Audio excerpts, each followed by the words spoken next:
never say die. I'm not a Goonie. I want to go home. I forgot. But still, don't you realize? The next time you see Sky, it'll be over another town. The next time you take a test, it'll be in some other school. Our parents, they want the best of stuff for us. But right now they gotta do what's right for them. Cause it's their time. Their time. Up there. Down here, it's our time. It's our time down here. That's all over the second we ride up Troy's bucket.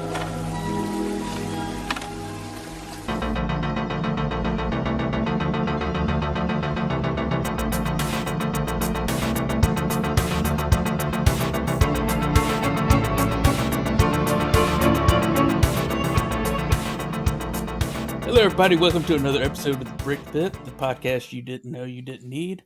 I'm your host today, Jason, and with me is the master of the Truffle Shuffle, Josh. Nice. Yes, I also have a glandular problem. Pleasure to be here. Way to punch down, Jason. And also joining us is the strangest of the Stranger Things, Adam. Hey, glad to be here. In today's episode, we're going to talk about those movies, mostly from our childhood, that where the children take over and become the ones who save the day or take charge and be number one in the story. Like Children of the Corn. Oh yeah, that's like Lord of the Flies. Technically, that fits in. Yeah, they both do actually. Yeah, we're going to talk about movies where the kids take over. You know, this is kind of a common theme throughout cinema. You know, Hal Roach had the Little Rascals shorts and all that, but they were mostly dealing with, you know, childhood bullies and stuff like that, kids versus kids. And then you, of course, have the sitcom trope of the children, you know, trying to maybe help out in a situation that the adults are in and all that kind of stuff, but doing it in a childish way, and therefore it's ineffective. But we're really talking about the ones where the kids kind of step up and they do all the things that the adults would usually do in those situations. I think we have to talk about, like, in the 50s, it became very popular in B cinema for the juvenile delinquent stories, where you actually started showing teens doing things adults do, you know, getting in trouble with the law and stuff like that. And that kind of escalates, but the ones that people mostly think about that is, of course, stuff like E.T. and Goonies from the 80s. And that is, of course, the main impetus behind the Stranger Things Netflix series. But it also pulls a lot from stuff like horror and stuff like that, and we want to talk about that. So I just want to ask you two, what do you think are kind of like some of the main aspects of these types of films that make them so popular? Well, before we start, that you mentioned like the 50s and the teen rebels or whatever. That made me think of, I know it was the 60s, but Steve McQueen as the 50-year-old teenager in The Blob. Yeah. That's actually... He's like got gray hair. He's like, I'm just some rough. He's like, no, dude, you're perving on high school girls. You're 50. Like, hold on, before we go fight this alien, I gotta make sure I take my aspirin regimen. So. You use your AARP card to get into this movie theater, sir. You're not, that is often, you know, if we're on the production side, there's right.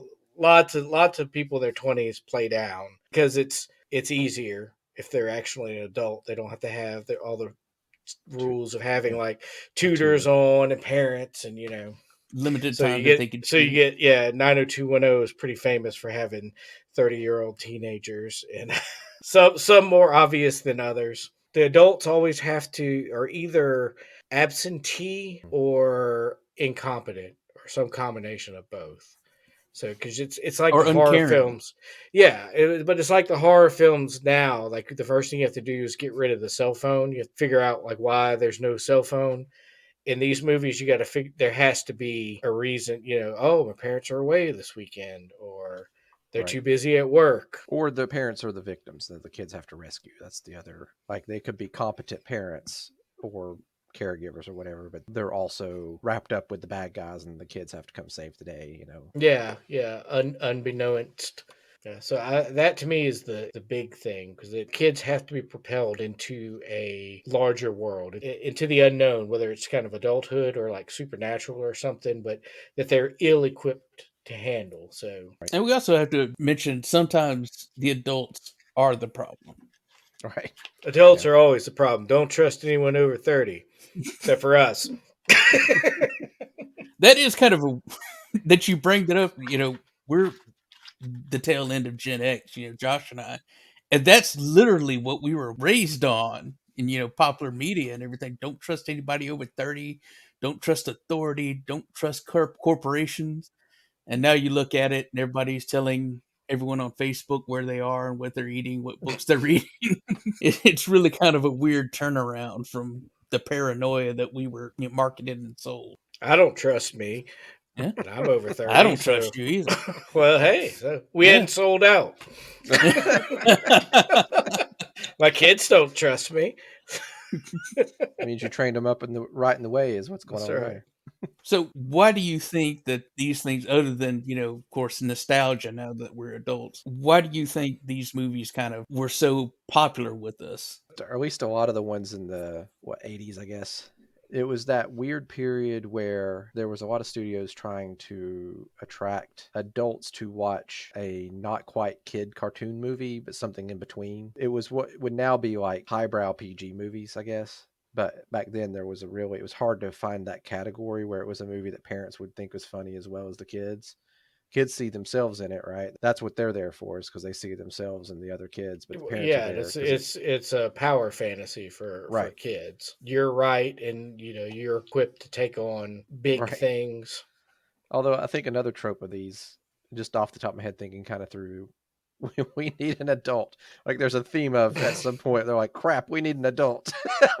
We're in over our heads, Like, that was studio mandated BS, man. Those kids had it handled. That was the Fed. That was the feds coming in. Don't ever let an adult tell you what to do. That's communist propaganda. We're going to have to switch that up. I'm going to disagree with you a little bit there, Adam, because I think a lot of it has to do with the fact that not necessarily that it was made for adults. I think the opposite is true. Especially, like I said, in the 50s, they started realizing that teenagers had a lot more buying power when it came to film and entertainment. And I think by the 80s, that kind of grew into even younger demographic. And we talked about on the Richard Donner episode, like the Goonies, they were taking something that children considered serious, but that adults don't. That it's, when you get up in years and get older and realize that moving's not a really big thing. When you're a kid, it's the destruction of your world, but it was taking those things and looking at them seriously and looking at children as being serious characters and doing the things that children do, which includes cursing at times. Well, and I think another thing that's interesting is like the better of these types of films, there's always the adults are almost just like there's a story in parallel going on. There's something larger going on with them, and that's oftentimes why they're not able to be involved, is because they're involved with it's like lifting of the veil for the kids of like, hey, mom and dad fight. Mm-hmm. Bad things happen. People have to move because of jobs. Mm-hmm. There's things that we don't like, but we don't have control of, and our parents don't have control of as well. That's actually a pretty big theme. Point. Is the parents getting divorced? It's the parents who's, if I don't do this one thing, I'm going to lose my job, or I've already lost my job and we're in trouble financially, or the real world problems seen through the kids' lens written. It's an interesting observation. Well, and I think Spielberg probably handles it the best in his films. You can read them, his more kid-centric films, from both sides of the fence. E.T., we've talked about that before. Like, it's about divorce. Well, right. Yeah, and it's about losing your family pet, but it's also no.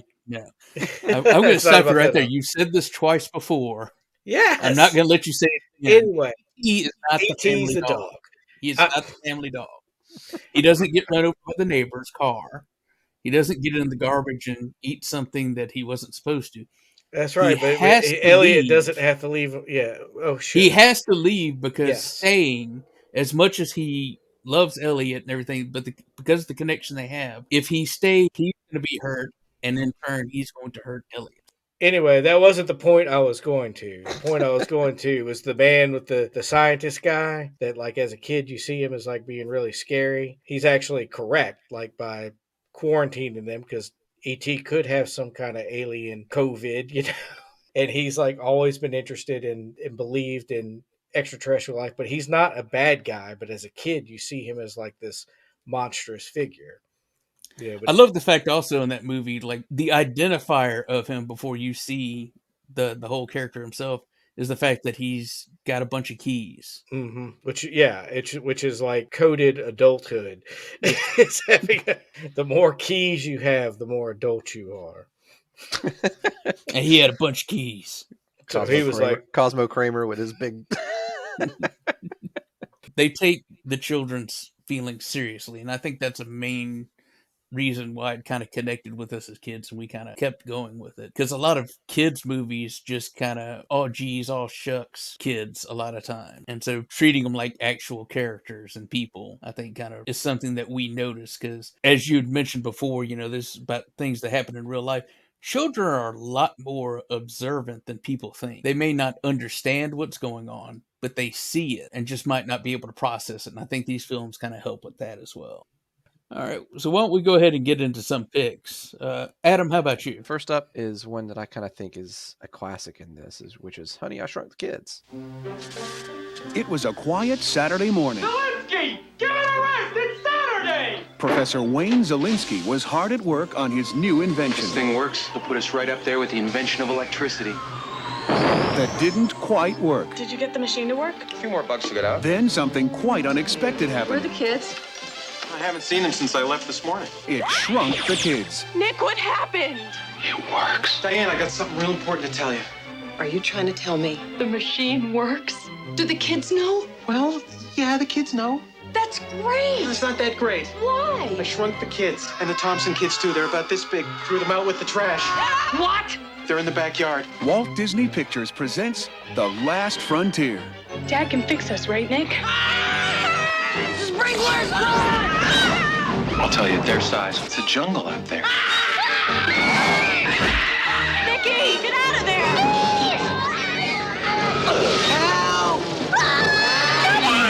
Now, while the professor is looking for the kids, Just gotta keep our eyes open. they're taking matters into their own hands. I say that, Ann. It's ours. They better behave themselves. Something's very weird here. What is it?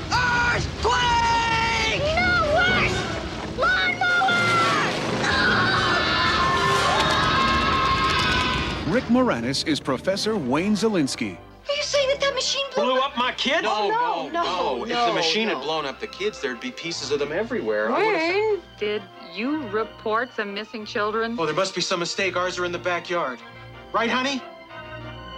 Honey, I Shrunk the Kids. We're all the size of boogers.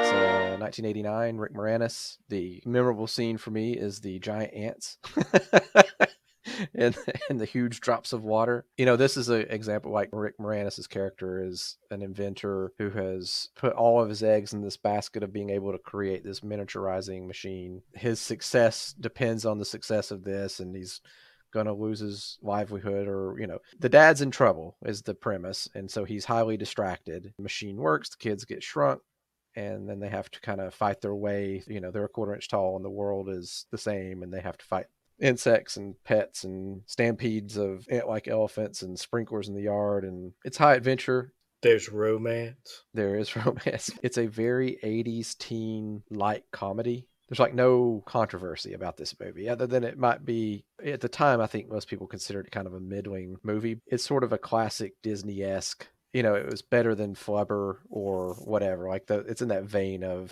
all the Honey Eyes, it's the best. there's definitely a steep curve downward after the subsequent installments. It was really forward technically. Oh yeah, Yes. great special effects. Well, yeah, And- that's fair.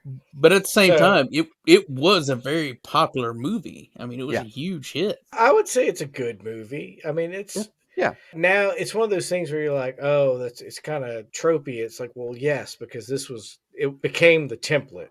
Yeah. The, It's like I'm stealing this quote, but if it were a B movie, it's a B+ movie, right? it's a pretty good for the genre that it occupies. It was actually. I mean, I would say it was one of the high water marks, honestly, Yeah. because technologically it was really a huge step forward, and a lot of films on the FX level owe to what they were doing. Rick Moranis was like at the height of his power before he became a tyrant and had to be brought down. Before Darth Helmet took over. Yes.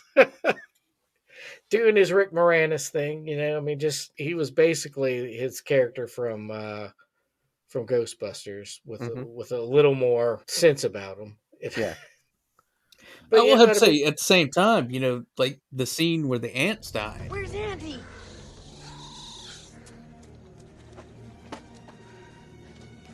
Andy! There!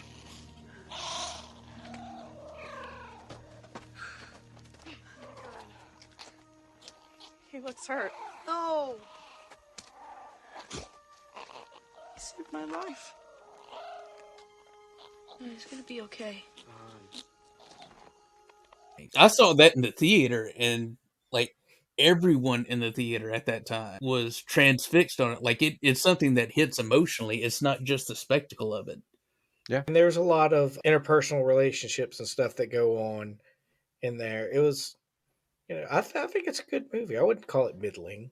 Yeah. So the criticism. Your cynicism makes me sick, sir. The criticism, I would say, if any, it is a great movie that holds up today. It's worth watching with your kids. It doesn't have much at stake. There's not really any real danger. I mean, maybe the lawnmower scene. Other than that, there's never real meat in each of the scenes. They resolve very quickly. There's not anything scary happening, which is fine. It's within the Disney brand. It's meant to be that, especially the way 80s Disney. The plot kind of meanders a little bit, but again, no more than any other kind of in this genre of film. Plot is there's not much to it. Well, we got to cross the yard.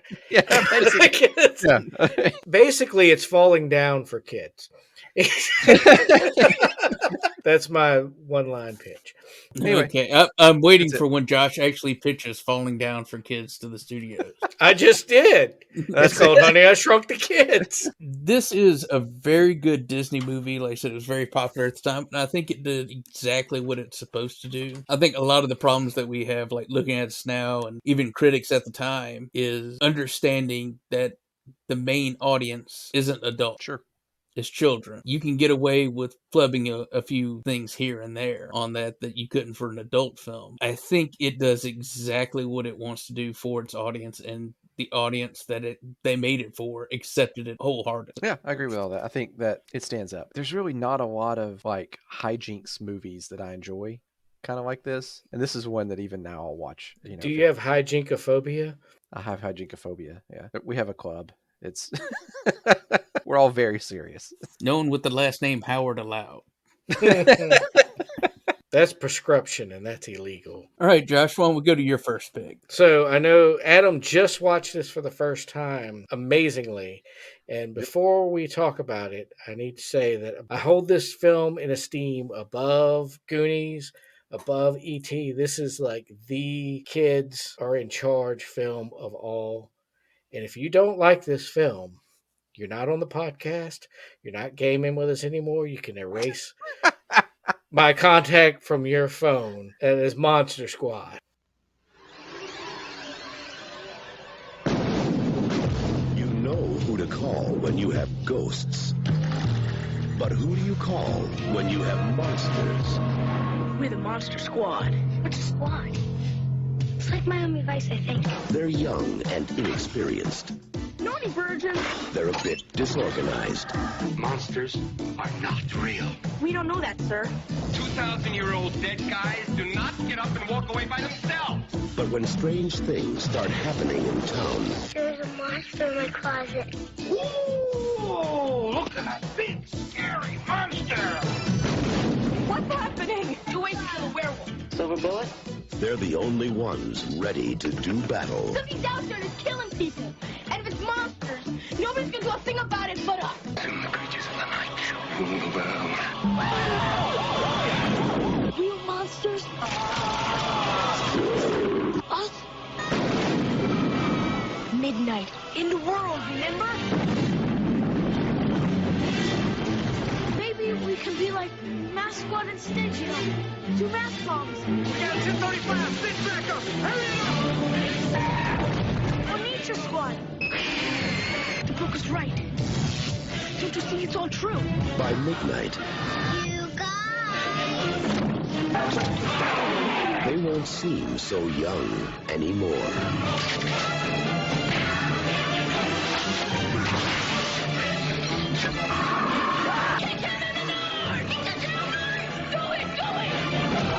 The Monster Squad. Wolfman's gone mad. Why is Fat Kid fat?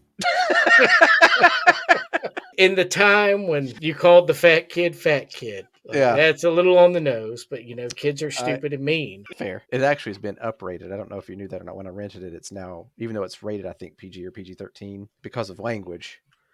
It's There's 18 some plus. language. Yeah. There's some language that is no longer acceptable to modern sensibilities. I would say it's it some wasn't really slurs. acceptable. It wasn't really Then acceptable either, then, but It kind of was. This definitely Yeah, an 80s PG-13. Anyway, that notwithstanding, it is a movie that sets out exactly, it achieves exactly what it set out to do. I think it does more. I think it elevates itself above most of these types of films. Okay. This is Shane Black's first script. Yeah. So the premise is the Universal monsters are real. There's this kid and his buddies have a monster club. They're the Monster Squad, and they just draw pictures and crap of monsters and make monsters up. And Pictures of monster crap. Crap on monsters. It gets real weird real quick. Scatological identification of monsters is very important to them. So Dracula's back and he's getting all the monsters together, and these kids have to figure it out and stop them. The only real universal monsterverse that there is the monster. It's got Uncle Rico as the werewolf. Yep. That right there makes it the best movie ever. The reluctant werewolf. Yes. Yeah, he doesn't want to be a bad guy. Please lock me up. That scene was hard. I watched that movie when it came out, I was 10. Yeah. That was hardcore. Uncle Rico goes into the police station. He knows he's about to turn into a werewolf, and he's screaming to lock, you got to lock me up. He steals a gun from a cop and fires it up in the air. And so the cop's just like, he does unload on him. Yeah. Yeah, he does suicide by cop trying to stop himself from becoming a werewolf. And it doesn't work because ain't silver bullets. That's right. You could join the Monster Squad. It was fun to me. It did a really good job of picking up all of the goofy monster lore. Second way to kill a vampire. I give up. Daylight. Sunlight. Fat kid, what other kind of light is there during the day? Go away, Pete. Okay, question 2. Is Frankenstein the name of the monster or the guy who made him? The guy. Right. Can't you read? Mom says you have to let me in the club or else it's prescription. That's discrimination, jerkoid. Prescription's drugs, which are on if you think you're getting up here. Come on, son, I know about one. Come on, let me in the 2 ways to kill a werewolf. Silver bullet? And? That's it. Shoot him with a silver bullet. Nope, sorry, Rudy. Okay, so what's the other way? What? Second way to kill a werewolf. Car crash? Accident with power tools? Old age? Falling out a window? Onto a bomb? If you're a dude of any age, really, you have also picked that information up. Like silver bullets. If you're listening to this podcast, you know how to kill a werewolf. Yeah, right. You smother him to death with way too much attention. Introduce him to your family. That's the werewolf. And it was fun to have all of the like Dracula and the Mummy, one of each. It was like a perfect Halloween trope. Like if you were going to just pick the standard characters for Halloween. It's also like postmodern before everything is postmodern and meta, because there's Right. the whole meta commentary on how do you kill a werewolf, and Right. it even says, throw him out of a window onto a bomb, and that happens later in the film. And then he blows up and he comes back together. It's like, as a kid, like I was like, man, that's exactly what they said could happen, and he would survive. How That's did they amazing. know? How did that happen? I think you're forgetting like the most important fact that they revealed about Wolfman. The Nard situation? Yes, Wolfman's got nards. That's like the rosebud of our generation. Wolfman's got nards. I've never seen this before. I caught it at the age I am now. I may have been at the age of full enjoyment. I can remember what I would have felt like if I saw this when I was 10 or 11. Like I would have been all over it, It showed how weak the creature from Black Lagoon is. Right. They just straight shoot him. Unload on it. Next. Dude can't stop bullets. One of the standout scenes to me is they need to get Van Helsing's diary translated, and it's in German. So they go to the scary German guy, and it turns out to be this nice old man, and they'd been afraid of him and stuff. And he knows a lot about monsters. Yes, that as 10 years old was like one of the heaviest things I'd ever seen. Did you get it? Did you get the reference when you? I did. Okay. I might have been an outlier, but Horace says, "You sure know a lot about monsters." And he says, "I suppose I do." And when he's closing the door, you can see his number tattoo from when he was in a concentration camp. And that's like the kind of reveal that as like adults He's not will a bad get. guy. Yeah. Yeah. It's like, wow, that's really good writing. This Shane Black guy might do something with his life. I think also going back to what you had mentioned earlier, there's also the fact that the main character, like his mother and father, they're not getting divorced, but their relationship is very rocky. Right. It's a very unvarnished look at the parents' marital issues. It's uncomfortable, even on rewatching. Like rewatching as an adult, it's like, damn, that's legit, like marital problems. That's like full on drama, and it's like ancillary to what's going on in these kids' lives. But that's kind of, kids have to deal with that stuff. You got to deal with the fear of monsters and mom and dad fighting sometimes. And it also shows like how close him and his father were. Like they had a really good relationship. Because he did tell his kid, he's like, "Were you guys going to a fancy restaurant tonight?" And the dad's like, "No, we're supposed to go see a marriage counselor." Like he just straight up says that's what we're doing, but then dad does it. And the dad had a level of awareness of the slasher film that I do my kids like animes that they watch. Like, didn't that guy die in the last episode? No, Dad. He's like, I can't keep up. I'm old. Let me watch some old Dragon Ball Z's where a fight takes 8 episodes. That's why there's 300 episodes in a season. So yeah, so Monster Squad, I think, is like the end all be all of these films. The script is like insanely tight. There's no wasted. Like everything is a setup. Yeah. Everything's a Chekhov's gun. It's perfectly executed. It's funny. It's got heart. You teared up when Frank gets pulled into the vortex. All right. And she throws her doll. If you didn't cry at that, I wasn't going to say you're a monster. So that's that finale scene with this vortex opening up. Mm-hmm. There's a pickup truck about 40 feet away, and it gets sucked into the vortex. Because it didn't believe. 20 feet away is a 6-year-old girl with a bench that's not nailed to the ground or anything. It's just you saw that it was not nailed down? Because it flipped over. It flipped over backwards, but she's 20 feet away. So this truck gets pulled in, but they didn't have their parking brake on. This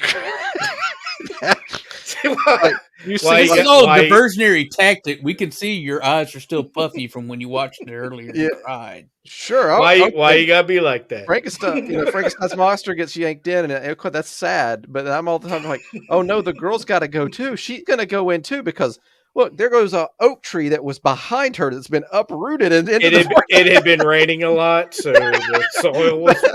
You didn't pick up on all the nuances of the script. And then the boy gets drug in, and he fights off because Van Helsing comes out from the vortex somehow. Yeah, because to he's help. Van freaking Helsing. So he frees him from Dracula, and the boy is maybe 10 feet from the vortex, and his friend lets go of the handrail he's holding onto vertically, mind you, to go over and then drag his friend back to the handrail, because we live in a world. Did you see how far apart their legs were?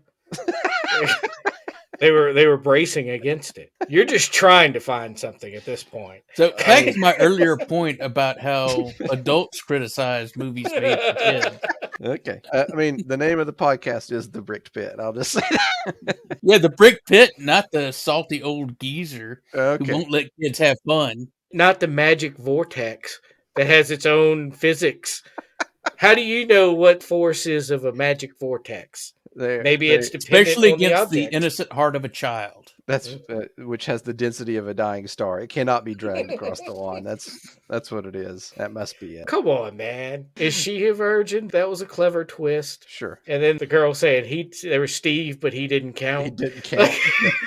I will admit, I laughed at that. That was pretty funny. Yeah, this is very much the you're about to go into puberty era film as well. Yeah. Oh, yeah. There's a lot of good kids swearing in this movie. I will say that. Like, they make up kind of funny ways to say swear words, which always kind of cracks me up because it was done in a way that like kids would actually do it. Yeah. You know? Yes. Like, have you ever heard of, like a sixth grader cussing? It's that. I like that they had a plan. I like that kind of stuff in movie where like the everyday person has to go up against something to like they stole the silverware from the mom's house and he was in shop class and he made the bullets. Like he's like, yeah, where to get the gunpowder? It's like his dad had a reloading machine. I mean, you don't think that kid's dad made his own bullets? A 15-year-old who smokes a pack a day, wears a leather jacket. Yeah, he's going to find a reloading machine, no problem. One's going to fall off a truck for him or something. He just bought it with all his money he got from selling weed. They had a plan of attack other than the magic vortex. It had an internal consistency.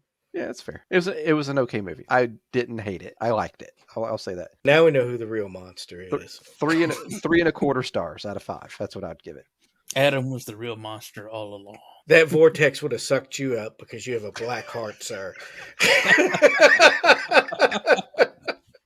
You were the vortex. You know what I really liked about this movie? And I don't mean this to be mean, but it was short. It was the right length of time. Yeah. Go out of these late 80s kind of B-ish movies. They go too long. They overstay their welcome. And I don't know if this was that's perfect. If that's a product of like films, I think have gone too long now. I really do because I find myself like watching a film and then there's like, oh my god, we're still watching. Like it's over. You did what you had to do. Like it's very much like Return of the King. Like, all right, it's fade to black. It's like 6 months later. It's like I don't care. They did what they were going to. I don't care what happens to them now. We're done. I've got to pee, Peter Jackson. Wrap this up. The story's over. Well, yeah, we have kind of lost the 90-minute movie. Men in Black, that's a movie that's 90 minutes, and that's exactly as long as it needs to. I think a lot of it has to do with the rise of people like us. The amateur that spends hours on YouTube deconstructing, like, why didn't they show when he walked from his car into the mall? And so, like, filmmakers like, we better show him walking in because people won't get that he's in his car and now he's at the mall. And so you get bloated films that are like overly explaining things. And it's like, sometimes it's okay to go from event to event to event in these types of films. 90 minutes, it's a roller coaster ride. Jurassic Park's a good example because the new Jurassic Park films drag, or Jurassic World. Oh, yeah. And it's like, come on, man. Like, get on the carousel, have the cartoon tell us about DNA. Let's see some dinosaurs. I think a lot of it is also that movies and cinema has become a spectacle at this point. Mm-hmm. Yeah. And so they feel that they have to give people like their money's worth to come in. Yeah. Actually justify paying, $10, $15 for a ticket. One of the things I read about this movie and getting ready to watch it was that, I guess in 2007, they came out with a 20th anniversary disc and it had a 5-disc retrospective. It's like 6 hours of commentary on a 90-minute movie. I thought that's funny. 4 of those hours are me. Thank you very much. I do a frame-by-frame analysis. And him talking about his drive to the studio to record it as well. I woke up. I brushed my teeth. In each scene, I explain the density of each object as related to the special vortex. Like, see those books up there on the wall? They're science books, so they're gone. They're going into the vortex. That's why I didn't understand. It's because I haven't seen the retrospective yet. That's Oh, he said this is Shane Black's first script, and he was working with Fred Decker, who directed it, who did another great movie called Night of the Creeps. Mm-hmm. Great horror movie. If you haven't watched it, you need to give it a shot. And so they had high hopes for it, and it bombed like terribly. so. One of the things I read was that the marketing was bad. Is that what? Yeah, it was? part of it. Universal was kind of pushing this to be like the resurgent of the Universal monsters once again, and kind of bring those back. But it's one of those that I didn't see it in the theater. I saw it on HBO. That's where a lot of people saw it, and that's where it got its cult following. And then it kind of disappeared, and then again in the 2000s, it comes back out on DVD, and it explodes in popularity again. You know what a great part of the movie is? Nobody questions that the fat kid had pizza in his pocket. That's not a brick pit for anybody. That he had a garlic pizza in his pocket in case he got hungry later. What it does that a lot of movies don't do in this vein is at the end, the army shows up. Yeah. Because like the youngest kid like wrote them a letter in crayon on like construction paper, and they took Dear it seriously. Army guys, there are monsters. And they unironically say, "Where are the monsters, son?" Yeah, they mobilize on that. That was back when American military took things seriously. They thought it was code for commie. As a parent, you identified with the scene where the dad comes in all tired and the kid's talking about mummies being in his closet. He's like, swings open the door and doesn't even look in. Oh, it's a monster. Because I guarantee you, if we had had a mummy in our closet when my kids were that age, that's what I would have done. You would have opened the door, saw the mummy, and went, "Oh, thank God." I thought you were crazy. I was going to call the psychiatrist in the morning, but there's a mummy. We can take care of this. In the morning. I waited my whole life for this. Deal with it when my alarm goes off. All right. I want to talk about my first pick, which is actually a remake of an older movie, Invaders from Mars. David Gardner just woke up to a nightmare in his own backyard. But no one will listen. We landed right back there, right behind the hill. No one will believe. I told you he needs psychiatric help. And soon, no one will be left. Dad? Are you okay, Dad? Fine. Because something strange is happening to the people of Willow Creek. Everything's fine now. And David Gardner is about to find out why. David! I'm gonna find my mom and dad! My babies! No! David Gardner?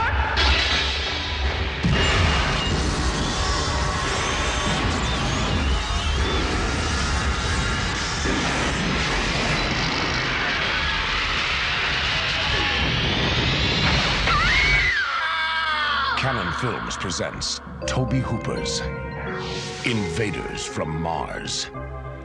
There's no place on Earth to hide.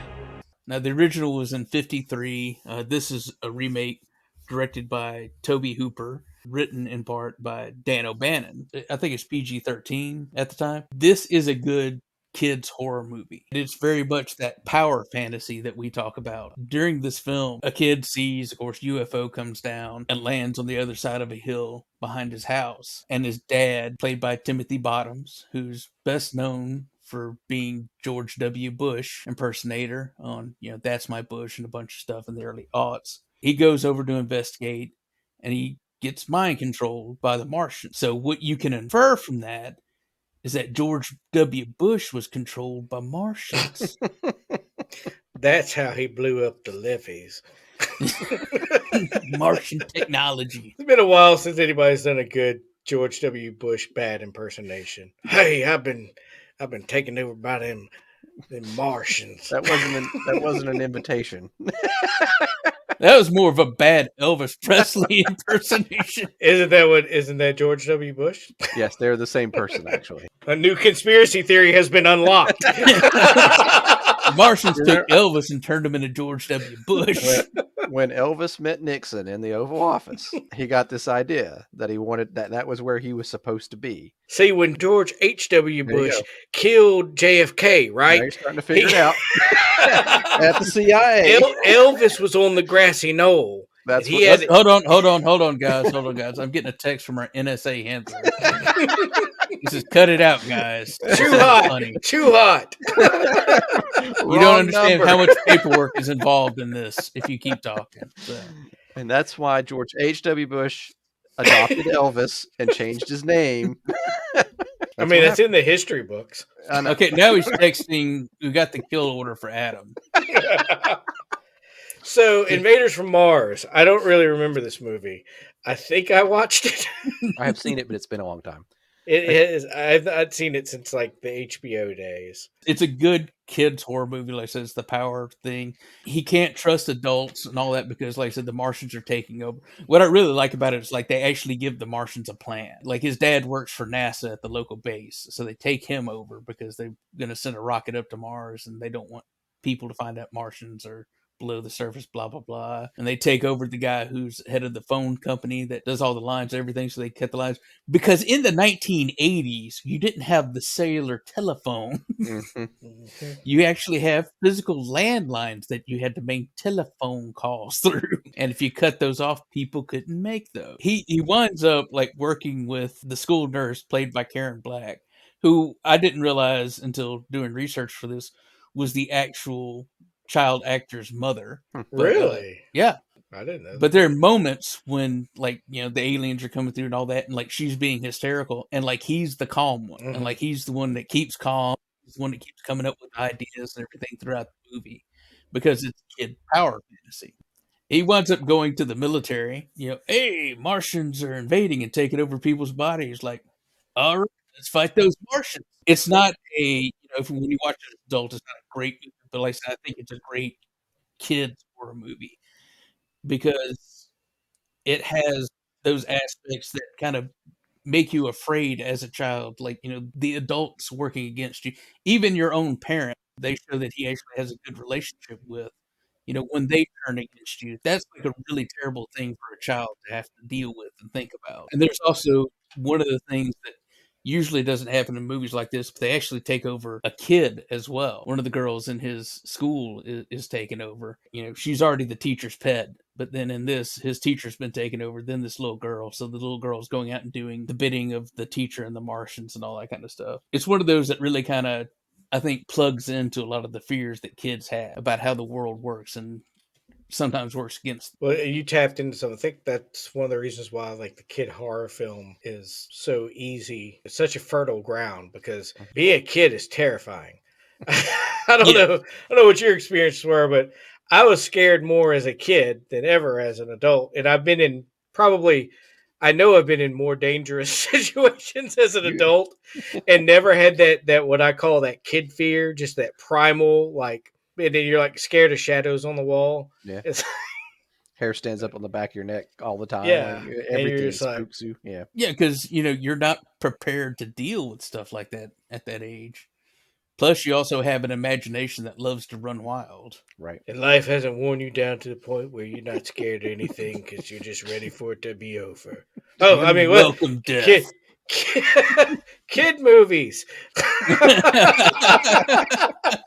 That actually would be a pretty good movie.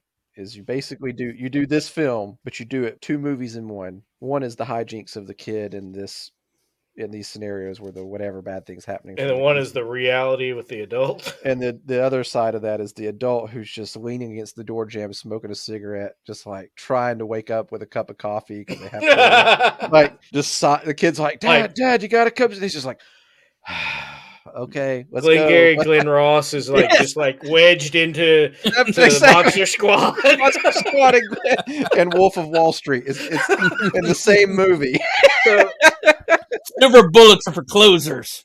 I just had this thought. We were talking about childhood being scary. Like all these same kind of like tropey ideas play exactly the same way in Bubba Hotep, except it's on the other end of the spectrum.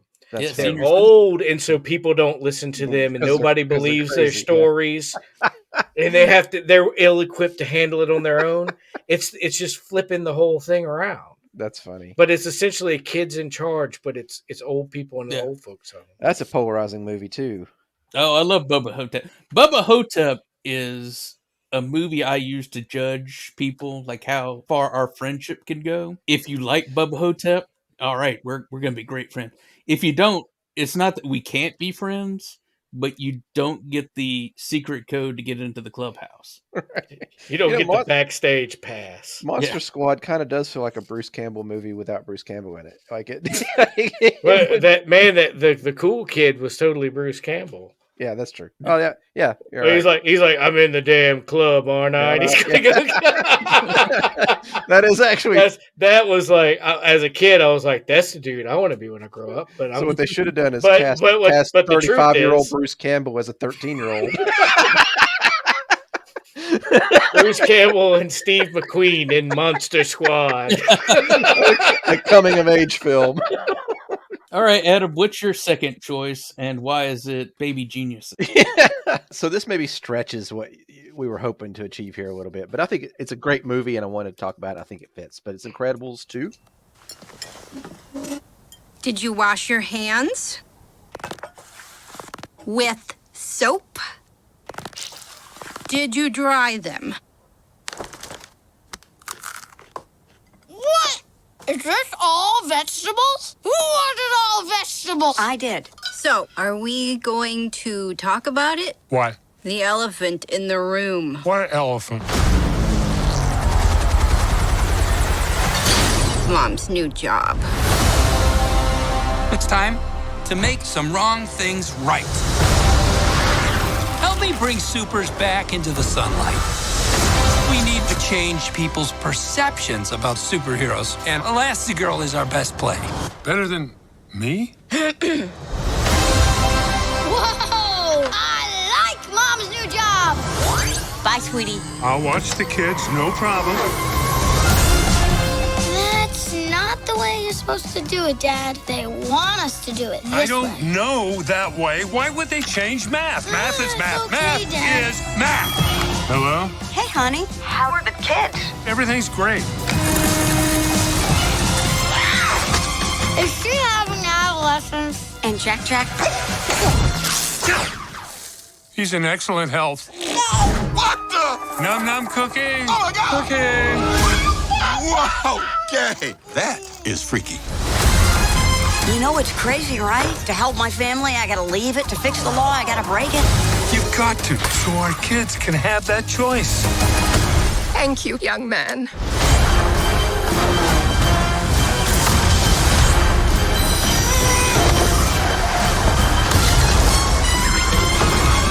Combustion imminent? What does that mean? Ah! It means fire, Robert. The screen slater interrupts this program for an important announcement. Suit up. It might get weird. I'll be there ASAP. Where you going ASAP? You better be back ASAP. Pixar film. Incredibles 1, of course, is The first one. it is about well put, sir. Incredibles 2 is actually the second of the two. So Incredibles 1 is like a prequel to Incredibles 2?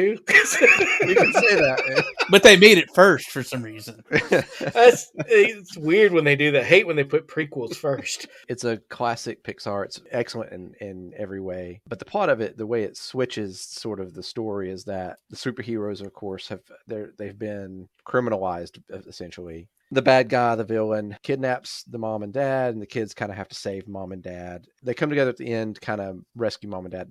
What really makes this stand out for me in the kids saving parents genre, the real arc of the story is Violet is, so the first one, the way it ends is her being bashful and embarrassed about who her family is, and there's this boy that she likes, and then whatever.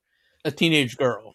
Yeah, and the second one is about her coming into her own as somebody who's confident and able to lead and able to solve these sort of life or death situations, even though she's not sure that she could. And of course, you got the baby Jack, and that's all his crazy stuff too. But the thing I like about both movies is that it's got that noir callback to like the 30s crime dramas or whatever. And it does, if you've watched any of those old movies, it does it so well.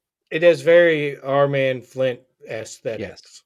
Yeah, it's very much the psychedelic spy espionage movie of the 60s. That's a great way to put it. Yeah. I don't know who hasn't seen both of these. I mean, these are movies. Yeah, these are and comic books. I'm sure you could go down to your local comic book store. Josh, I don't read. Hard pass.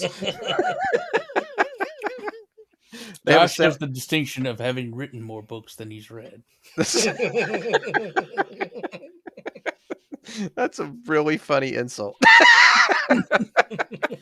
I wish I could say that I made it up, but I didn't. That's from Garth Marenghi's Dark Place. Oh, and there's an actual Garth Marenghi book in published print now. That's funny. It's hard to talk about a movie that literally everyone has seen and sound like you're putting new content out there, but that's it. That's all I got to say about that. I think what Pixar does well, and it's shown in these movies, is treats everything seriously on the subtext. Right.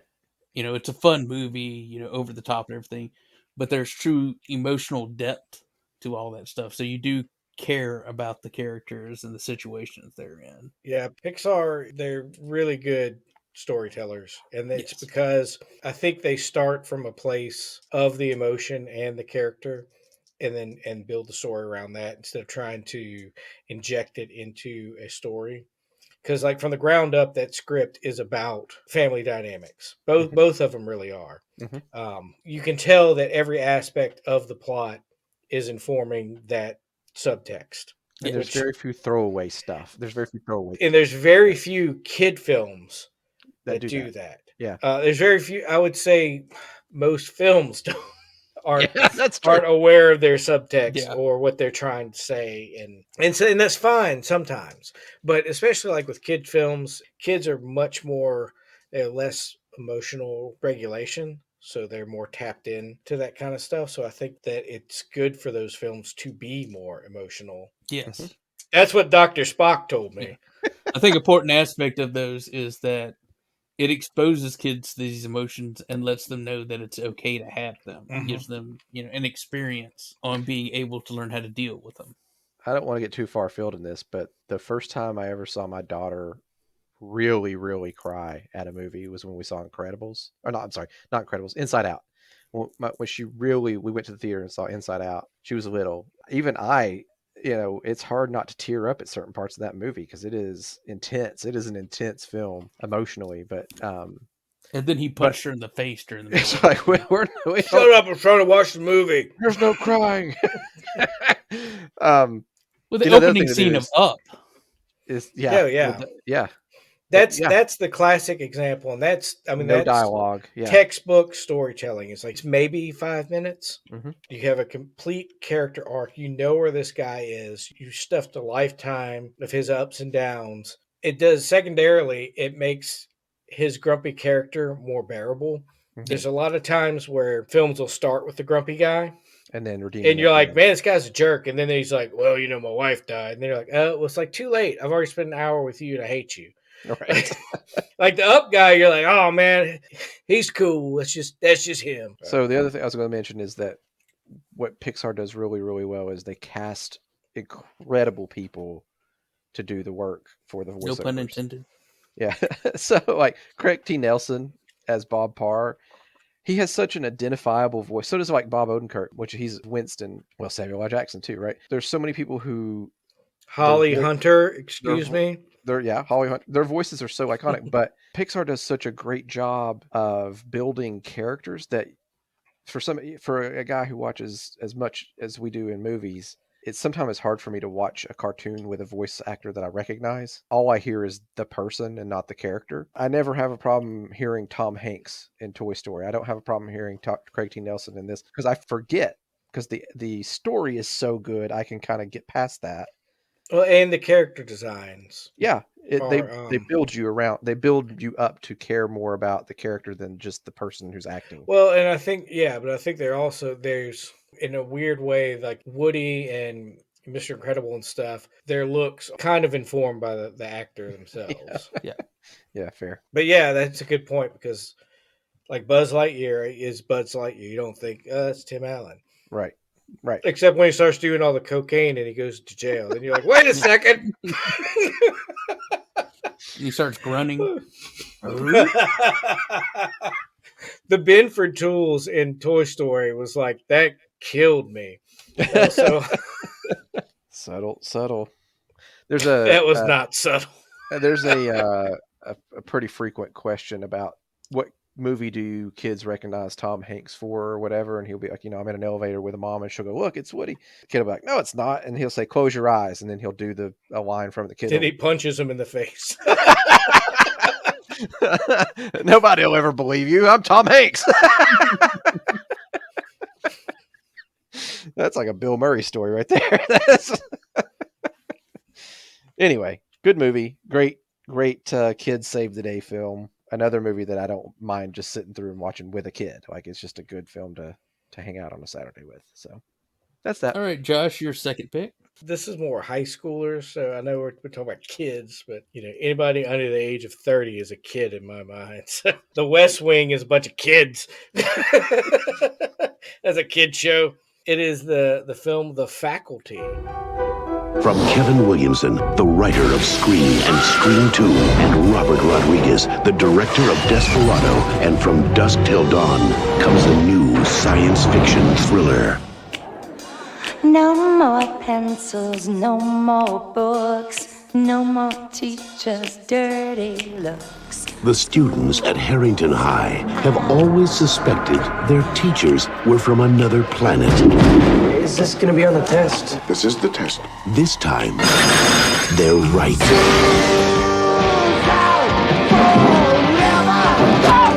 Now, these 6 students won't just question authority. They'll have to destroy it.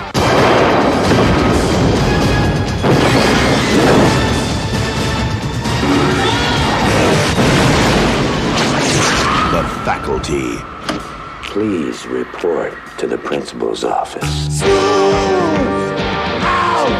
Who's who of late 90s, early aughts folks like Famke Jensen. She was one of the teachers, and they had Josh Hartnett, Elijah Wood. And it is an alien invasion story where drugs save the day, which that's one of the great things about the film. Teaches kids, sometimes drugs can be quite helpful when aliens come. It's basically Invasion of the Body Snatchers, except there's these high school kids, and one of the kids, Josh Hartnett or whatever, is a drug dealer, and the blow or whatever that he's selling. The aliens really don't like that. They're like straight edgers. So they have they got X's on their they have up hands. They have a really hard time with the drug. And so they got to use the drug to find out, basically like mix in the thing in there where we got a test to see if you're an alien or not. I've got a solution. We know this out some, right? Take a hit. No way, man. I don't do drugs. Oh, come on, man. If you're not an alien, you got nothing to worry about. Zeke's right. This is the only way to know for sure. Yeah, come on, Stan. What are you afraid of, man? Look, we all do it.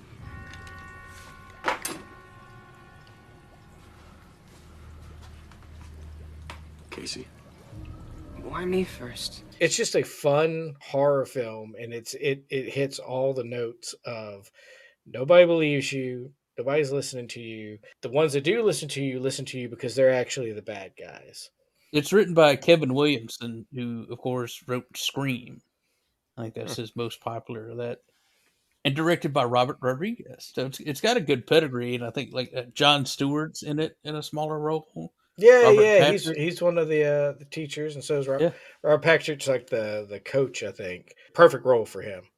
Yeah. You get him yelling at kids, you got a movie.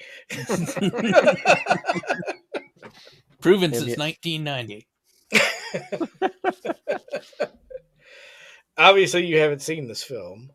I have it on the Divid. It is worthy of the physical media in my home. Josh bought it because of the Robert Heinlein reference. Probably. It had nothing to do with Jean Grey. She's a very good-looking lady. Mostly it was the drugs. I got a real kick out of that, and that seems like something that would probably attracted Robert Rodriguez to the script. Like, yeah, okay, they used meth to fight the alien invasion. I'm on board. Is this whenever you had the drug talks with your kids? This is what you put in. Mm-hmm. Don't you put it into like a pin cap. Don't listen to the narcs, man. Sometimes you gotta take drugs. That way, I know you're not an alien.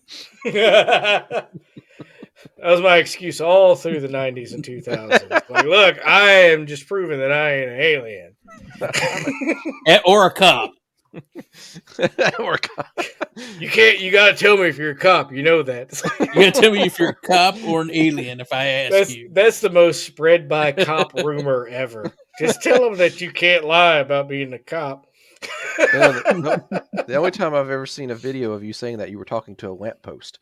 You gotta tell me if you're a cop. And that was Lieutenant Lamppost. I was at his graduation ceremony. It's the undercover unit. They're very it was good a big at their deal. job. He was the first lamppost to make lieutenant, and you're going to make fun of him. You know, he's still doing traffic enforcement to this day. No, he was shot out by some kid with a BB gun. Oh, yeah. Injured on the job. And then he got replaced by LEDs. Okay. That's a sad story. Aged out. That's anti-cop, Josh. That was like the first 5 minutes of Up. Whole story arc, all right there. Now we're all sympathetic to Officer Lamppost. Pixar is going to steal that in a heartbeat. I stole that from the Pixar vault. What are you talking about? That's right. I hacked their server and found their trash file. Oh, great! Now Disney's going to sue us. Come after us. You got to have something for them to take away, man.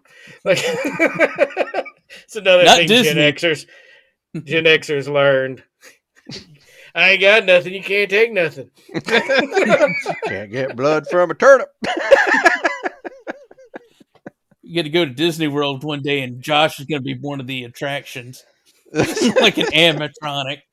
They're going to dress me up in the Hall of Presidents. He's going to be Martian controlled George W. Bush. That's a callback, Adam. Yeah. That's good screenwriting. That's good stuff right there. I remember when they made that joke earlier. I was there for that. I feel a connection to this now. It's like me and my friends telling terrible jokes.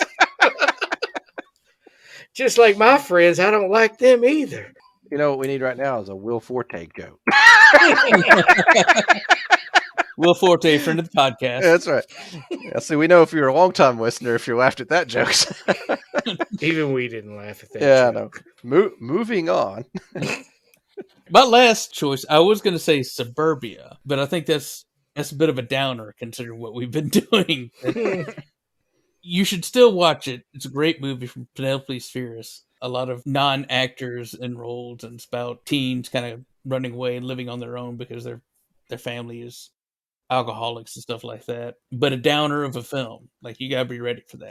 I do want to take one of Josh's, because when you put it up there, like, I remember this. I haven't seen it in probably 30 years the other day, but I rewatched it, and I'm actually amazed how much it holds up. Yeah. The special effects are pretty dope. Yeah. Now, like I said, this is the gate. There is a passageway to the most evil place you can imagine. A gate behind which the demons wait to take back what was once theirs.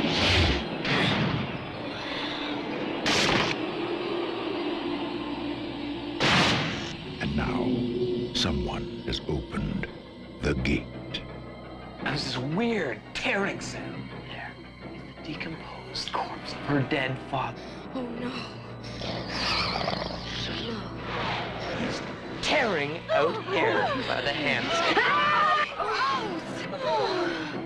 I'm calling the police.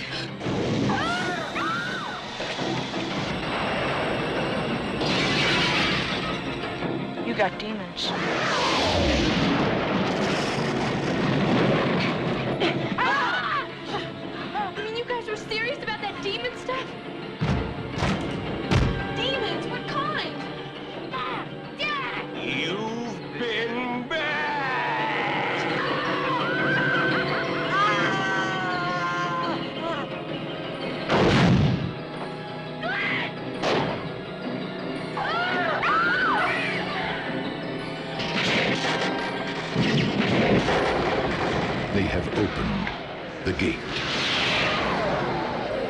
Pray it's not too late.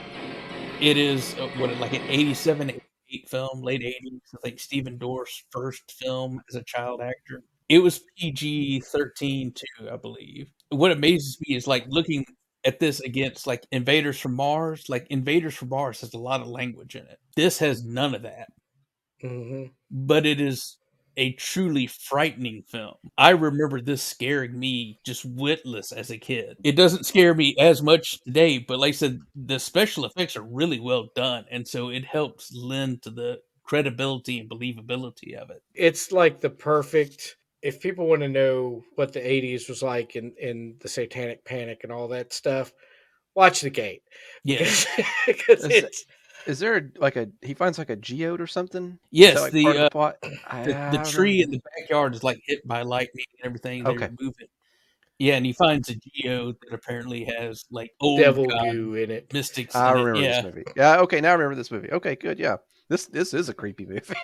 Yeah, and his best friend, like you find out like his mother died a year ago, and so he's having a lot of problems, kind of acting out. But he's the metalhead friend, and his dad does a lot of like traveling for business. Like he goes home, and the whole house is a mess. There's just like food piled up on the counters just instead of in garbage bags and everything. But he has like this album from this band from Europe that his dad picked up, and just like, oh yeah, they knew about the old gods and they made this album and everything of it, and the dark book and all that kind of stuff. And then they all died afterwards. Like it really builds up the mythology on it. It's really well written. There's a lot, like you talk about the mom dying and stuff. There's a lot of subtext of coming to terms with loss and things in this film. So it's not just a creepy horror film. There is some bite to it.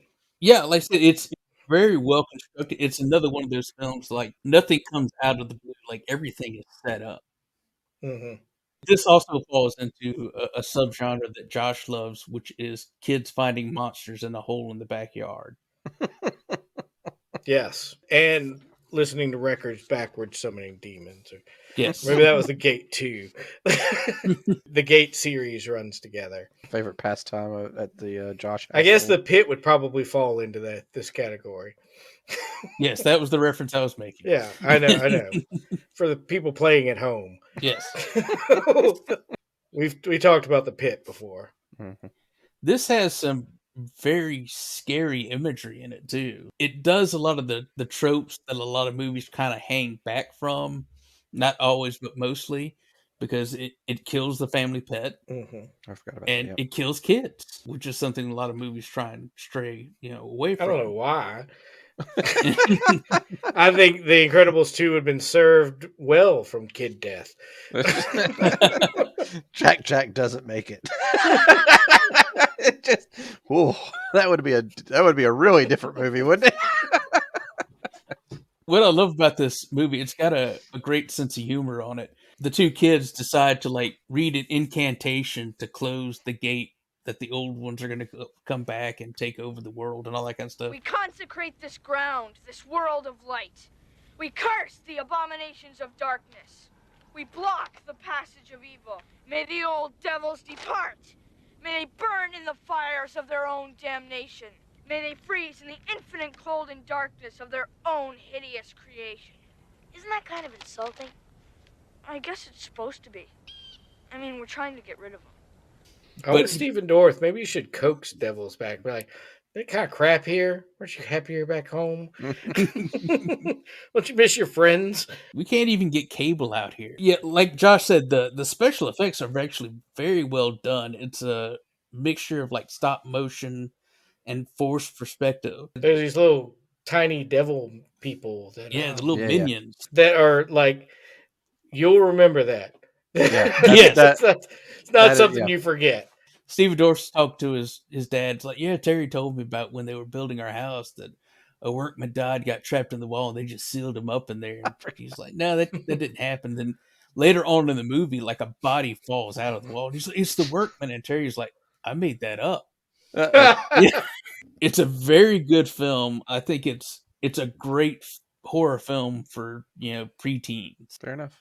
Ooh, yeah, your kid would probably like it. Yeah, go watch it right now. I will. We'll wait. Peace out. Another aspect of it is like there's not really like blood or anything in it, like not a lot of it. I think like at one point he like gets a splinter and like blood comes out. And of course, that's a setup that part of the way you get it in. It's of course like the geode, the first part, and then Right. blood, and then a sacrifice because their old dog passes away. One of his sister's friend is supposed to try and get rid of it. And he just winds up throwing it in the pit in the backyard. Which is like completely reasonable from kid perspective. Yes. I think there's like exactly what they would do. Yeah, I was actually surprised about how much effort he put into like doing something else before just throwing it in a hole in the backyard and covering it up. That was the most unrealistic thing about the film. Not going straight to throwing the dog into the pre-made pit. Yeah. Before he gets in his Camaro and drives off, I think those are some good films, I think a lot of people should check a lot of those suggestions out. Throwing a few more out there that kind of fall into those, the Lemony Snicket films and TV series. The Netflix series is actually really good. Yeah. Yes, very good. The Lost Boys, Explorers, from fan of the podcast Joe Dante. Chronicles of Narnia, of course. And the Shazam movies, which I think the first one was really good. And I'm actually excited to watch the sequel. Hopefully it's just as fun as the first. So that's the end of this episode. So that means Adam has to tell us Goonies Never Die and how to contact us. So Goonies never contact us. Goonies never contact. Yeah, so check us out on Facebook and Twitter by searching for the Bricked Pit Podcast. Another way you can reach us is email brickedpit@gmail.com. Or you can check us out at podcasters.spotify.com. You're going to look for the Bricked Pit. We have a clunky address now. But if you want to leave us a voicemail, you can still do it by finding us on the Spotify Podcasters app by looking for Bricked Pit. If you'd like to know more about that, you can check it out on our Facebook page. We'll post the full link there when we release this show. Until next time, thanks for hanging out with us.